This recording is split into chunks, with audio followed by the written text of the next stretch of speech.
3 strategies to win the war on lust. 1 Thessalonians chapter 4, verse 3 through 5. For this is the will of God, even your sanctification, that ye should abstain from fornication, that every one of you should know how to possess his vessel in sanctification and honor, not in the lust of concupiscence, even as the Gentiles which know not God. Lust is a deadly sin. Lust is a work of the flesh. Lust will push you to commit sexual immoralities. Lust will force you to envy, covet, steal, and commit murder. You don't want to go near lust. The truth is that lust is a sin that is very hard to fight. The Bible says it is the will of God that you run from fornication or anything that can corrupt you. Lust will corrupt you. Why do you think many marriages are breaking up these days? One of the reasons for this is lust. Why do you think people cannot stop committing adultery? Lust is the reason. Lust can destroy a life in a twinkling of an eye. Lust can take everything that is near and dear to you. Lust can steal your money. Lust can destroy your health. Lust will cloud your judgment. Lust will destroy you. Lust will break your home up. Lust will destroy your health. Lust will take your money away. Lust will rob you of your joy. Lust will put a wall between you and God. Lust will throw you into a hole deeper than you ever thought you could go. Lust, unchecked, will leave you in a place where you will wonder, how did I get here? I say this because I have seen it firsthand with my own eyes. Lust do this to people. Lust can end one's life. Lust destroyed the life of Samson when he couldn't take his eyes off the women he was warned against. David got into trouble when lust took over him after he saw the nakedness of Bathsheba. Great men, great women, great people have been destroyed because of lust. And listen to me, my brother and sister. You are not immune to lust. If you let it, lust can take you to a place you don't want to go. Lust starts with the eyes. Matthew chapter 5, verse 28. But I say unto you, that whosoever looketh on a woman to lust after her hath committed adultery with her already in his heart. Lust starts its work from the moment you look and you can't take your mind off what you're looking at. You can see beauty and admire someone, but it can turn to lust if you don't take your mind off them. Your thoughts can change if you look at something too much. Lust starts from the eyes, so you need to know what you are watching. That is why we need to understand how to overcome lust. The first thing you need to do is create a holy atmosphere around you. Stop watching things that bring lust. Lust starts from the eyes. You cannot lust after what you don't see. The eyes take it first, and then the mind begins to think about it, becoming lust. If you want to overcome lust, you have to discipline your eyes. If you cannot discipline your eyes, then you have a great problem with the lust of the eyes.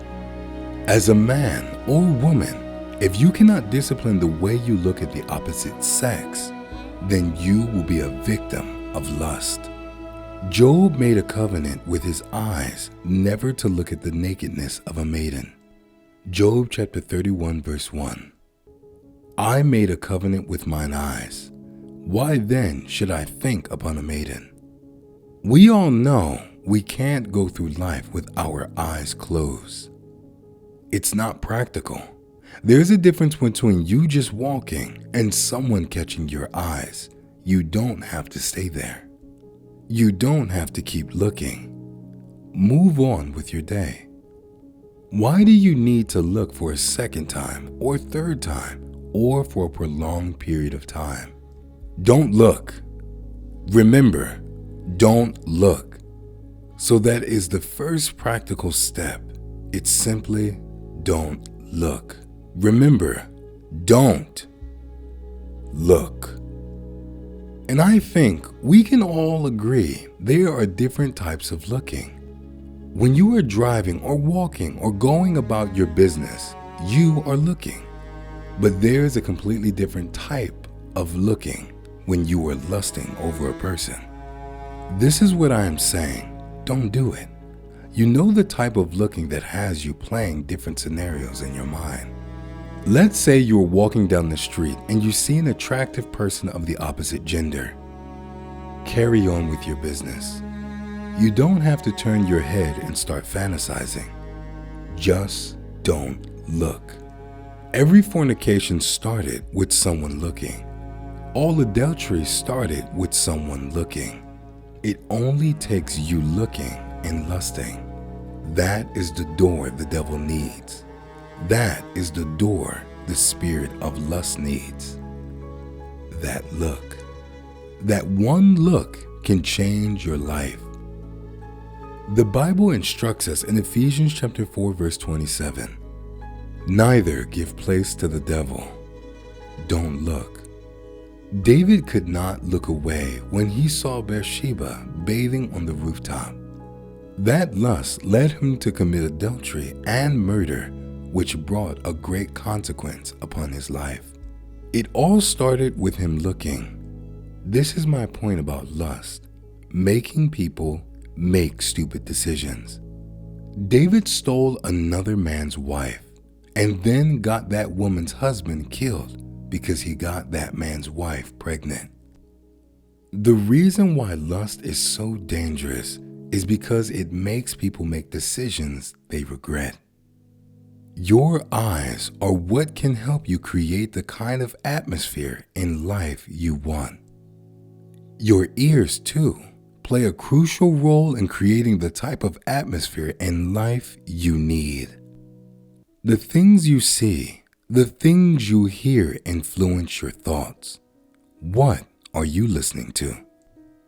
Are you listening to songs that mention women's private parts or men's private parts? Do you listen to songs where they talk about being promiscuous? Do you listen to songs that preach about sex? Do you watch videos that show the nakedness of people dancing around? These things will bring lust into your life. What kind of movies do you watch? Are they edifying? Are they full of immoralities? These things will corrupt your mind and create an ungodly atmosphere around you. When the Bible says you must be in the Spirit at all times, you have to create a holy atmosphere around you. Change the songs you listen to and start listening to gospel songs. Change the movies you watch. Dedicate your life to watching sermons and revive your spirit, man. It becomes hard to go along with lust when you create a holy atmosphere. I am not saying these things for you to just take note of. I am telling you something you need to start doing right now. Delete those ungodly songs.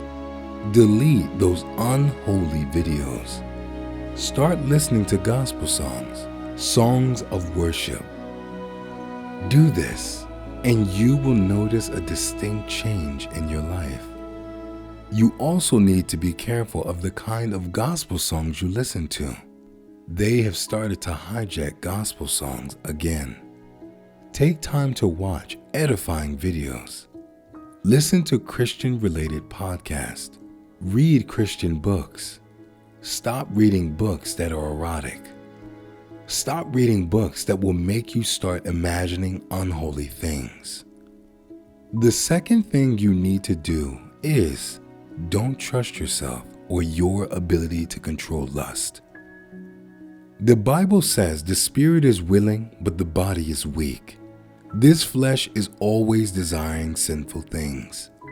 Don't think you can help it when it starts to crave things you don't want to do. Proverbs chapter 3 verse 5 through 7 says, "Trust in the Lord with all thine heart, and lean not unto thine own understanding. In all thy ways acknowledge him, and he shall direct thy paths. Be not wise in thine own eyes. Fear the Lord and depart from evil."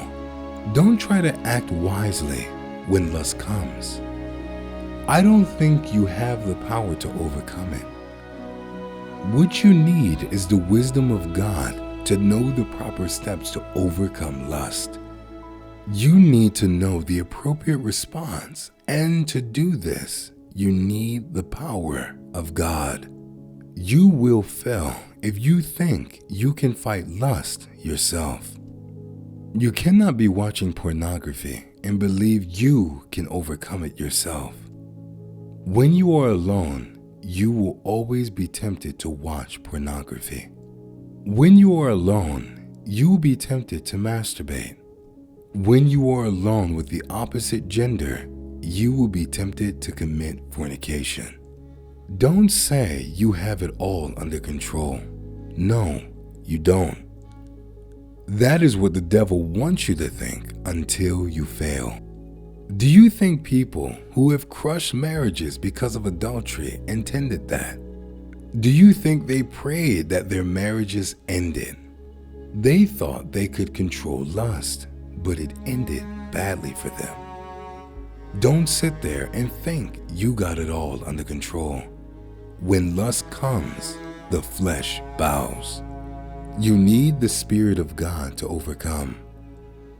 You need the wisdom of God to overcome. You need the power of God to overcome. The Bible says that God will provide an escape for you when these temptations come. But because you think you can handle it by yourself, you cannot see God's escape route. Stop thinking you can do it all. Trust in the Lord with all your heart. Don't trust in your power. You will fail woefully. Psalm chapter 20 verse 7 through 8. Some trust in chariots, and some in horses, but we will remember the name of the Lord our God. They are brought down and fallen, but we are risen and stand upright. Do you trust in God or your chariots? Don't trust yourself. Never trust yourself if you genuinely want to win the war against lust. Put measure in a place for you not to fall into the trap of lust. Don't be alone with someone you know you commit adultery or fornicate with.